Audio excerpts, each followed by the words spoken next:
అందరికీ శుభోదయం. అందరికీ ముందుగా ఉగాది సంవత్సర శుభాకాంక్షలు.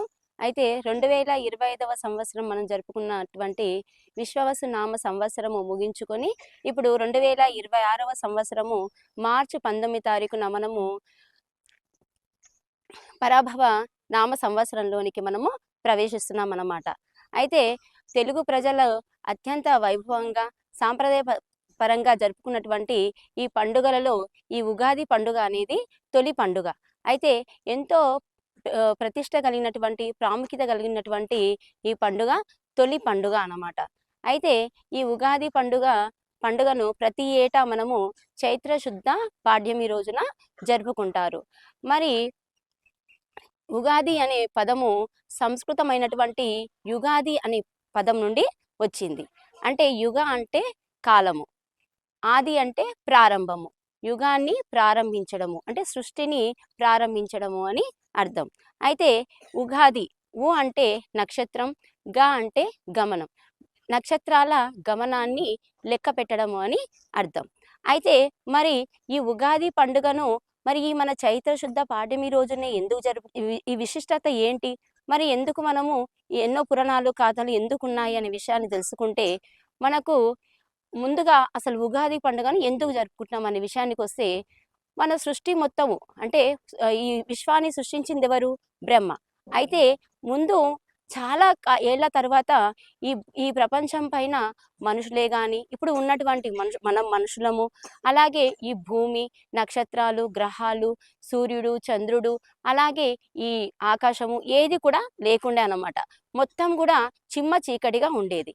అయితే బ్రహ్మ ఒక సంకల్పాన్ని అనుకున్నాడు. ఏమని? ఈ విశ్వాన్ని నేను సృష్టించాలి అని.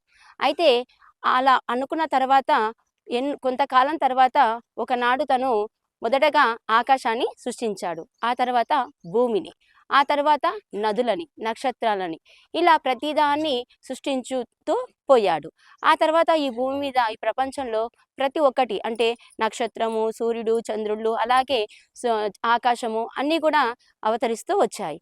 ఆ తర్వాత చివరిగా జీవరాశులను అతడు సృష్టించాడన్నమాట. అలా ఈ యొక్క సృష్టికి మూలం బ్రహ్మ. అలా ఈ సృష్టిని తను సృష్టించడానికి వేదాలను తను మూలంగా తీసుకున్నాడు. మన వేదాలు వచ్చేసి ఋగ్వేదం, యజుర్వేదం, సామవేదం, అథర్వణ వేదం. ఈ వేదాలను తను ఆధారంగా చేసుకొని ఈ విశ్వం పైన ప్రతిదాన్ని కూడా తను సృష్టించాడనమాట. అయితే ఇలా ఈ వేదాలు మానవుల్లోని జ్ఞానాన్ని పెంపొందిస్తాయి అన్నమాట. అయితే ఈ విధంగా బ్రహ్మ ఎప్పుడైతే ఈ సృష్టిని సృష్టించాడో అది చైత్ర శుద్ధ పాడ్యమి రోజు అన్నమాట. కనుక ఈ రోజుని మనము ఉగాదిగా జరుపుకుంటాం. అయితే మనము పురాణాల గాథలోకి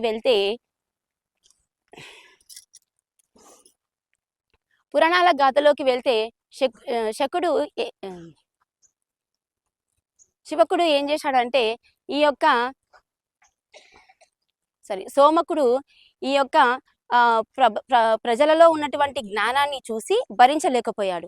ఎలాగైనా సరే ఈ యొక్క ఇంత ప్రశాంతమైనటువంటి జ్ఞానం కలిగినటువంటి ఇంత జ్ఞానాన్ని ప్రజల్లో కలిగి ఉండడం చూసి ఓర్వని సోమకుడు ఎలాగైనా సరే ఆ బ్రహ్మతో ఉన్నటువంటి ఆ వేదాలను అపహరించాలని ఉద్దేశించి ఆ యొక్క బ్రహ్మతో ఉన్నటువంటి వేదాలను అపహరించి తను సముద్రంలోకి వెళ్ళి దాక్కుంటాడనమాట. అయితే ఇలా జరిగిన సంఘటనను దేవతలు అంతా వెళ్ళి విష్ణుమూర్తికి విన్నవించుకుంటారు. అప్పుడు విష్ణుమూర్తి దశావతారుడు కదా, అందులో మొదటిదైన మత్స్యావతారాన్ని ఎత్తి తను సముద్రంలో దాగి ఉన్నటువంటి ఆ యొక్క సోమకుని దగ్గరికి వెళ్ళి అతని దగ్గర చాలా విధాలుగా యుద్ధం చేసి అతన్ని సంహరించి అతనితో ఉన్నటువంటి వేదాలను తీసుకొని వచ్చి తను మళ్ళీ బ్రహ్మకు ఇస్తాడనమాట. ఆ విధంగా విష్ణుమూర్తి ఆ వేదాలను అప్పగించిన రోజు కూడా చైత్రశుద్ధ పాడ్యమి రోజే అన్నమాట. ఈ విధంగా కూడా మనము ఉగాది పండుగని జరుపుకుంటాం. అయితే ఉగాది పండుగని నూతన సంవత్సరాది అని కూడా పిలుస్తున్నాం అన్నమాట. ఇక మనకు చారిత్రకంగా చూసుకుంటే ఒక కథ ఉంది. ఏంటి అది అంటే, శకులు అనే విదేశీ రాజులు మన భారతదేశంలో ఉన్నటువంటి ప్రజలపైన అనేక రకాలైనటువంటి చిత్రహింసలు చేసి వాళ్ళని నానా రకాలుగా ఇబ్బంది పెడుతూ ఉండేవాళ్ళు. అలా ప్రజలు బాధలు పడుతున్న దాన్ని చూసి ఎంతో ధైర్యవంతుడైనటువంటి శాలివాహనుడు భరించలేకపోయాడు. ఎలాగైనా సరే వీళ్ళ నుండి ప్రజలను రక్షించాలనే నెపంతోటి పెద్ద సైన్యాన్ని ఏర్పరచుకొని ఆ యొక్క ఆహ్, శకులను తను ఓడించిండనమాట. ఆ తర్వాత ఆ ఆ విజయానంతరం వెంటనే శాలివాహనుడు ఆహ్, తను రాజ్యసింహాన్ని పొందుతాడు. అలా అయిన తర్వాత శాలివాహన శకం అనేది ఏర్పడుతుంది. ఆ తర్వాతనే అతడు ఈ యొక్క నూతన సంవత్సరాదిగా అతడు పేరు ప్రకటించిండనమాట. ఎందుకు అనంటే అక్కడ వాళ్ళు విదేశీ రాజులైనటువంటి ఆ శకుల నుండి ప్రజలు విముక్తి పొందారు గనక, ఇక నా పాలనలో మీరంతా కూడా స్వతంత్రంగా ఉండాలనే ఉద్దేశంతోటి నూతన సంవత్సరాది అని తను పేరు తెలియపరిచిండు. ఆ తర్వాత మన యొక్క పంచాంగంలో కూడా ఈ శాలివాహన శతకం అనేది ఇప్పటికి కూడా లెక్కలోనే ఉంది అన్నమాట. అయితే ఇక మరి ఈ ఇంత విశిష్ట కలిగినటువంటి ఈ ఉగాది పండుగ రోజున ప్రజలు ఎంతో సంతోషంగా అంగరంగ వైభవంగా ఆ రోజు ప్రత్యేకంగా పూజలు కానీ ప్రతిదీ కూడా జరుపుకుంటూ ఉంటారు.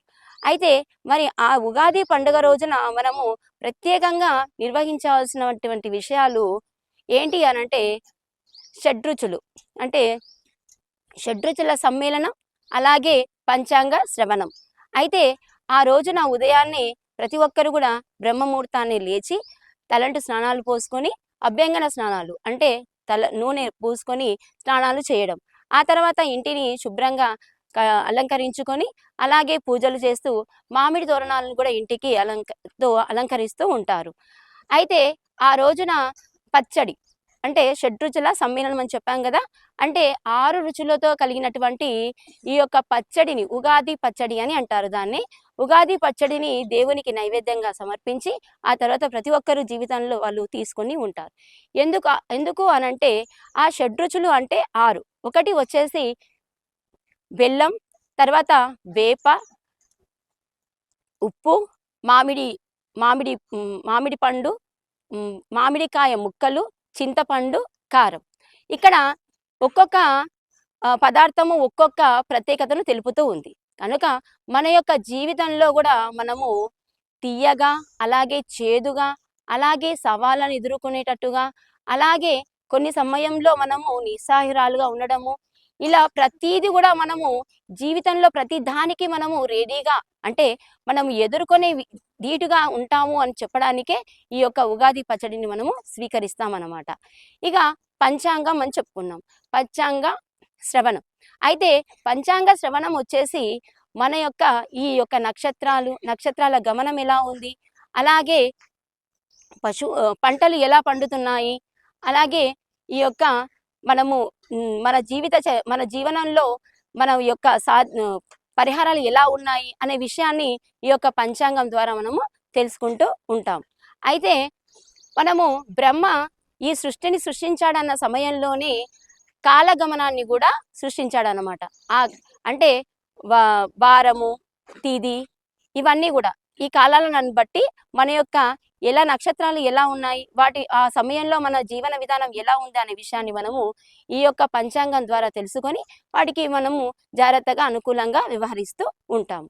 అయితే ఈ యొక్క ఉగాది పండుగ రోజున మనము కొత్త బట్టలను కూడా ధరించి మనము దేవుని ఆరాధిస్తూ ఉంటాం. కొత్త బట్టలే ఎందుకు ధరించాలి అనంటే ఆ కొత్త బట్టలలో సరస్వతీ దేవి నిలసి ఉంటుంది అని నమ్మకం. కనుక ప్రతి ఒక్కరు కూడా ఆ రోజున కొత్త బట్టలను ధరించుకొని ఆ రోజున పెద్దలకు నమస్కారం చేస్తూ దేవుని కూడా మనము స్తుతిస్తూ ఉంటాం.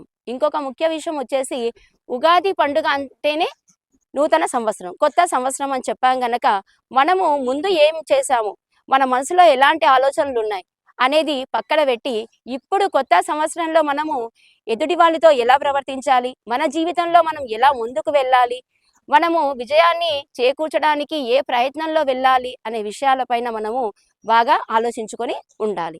అలాగే మనం ముందు అడుగు కూడా వేస్తూ ఉండాలి. ఇంకొకటి, ఈ పండుగ రోజున మనము దాన ధర్మాలు కూడా చేస్తూ ఉంటాం. ఈ పండుగ రోజున మనము దాన ధర్మాలు చేయడం వల్ల మనకి ఎంతో పుణ్యం కూడా దక్కుతుంది. ఇక చివరిగా అందరికీ మరొకసారి ఉగాది పండుగ శుభాకాంక్షలు. Thank you.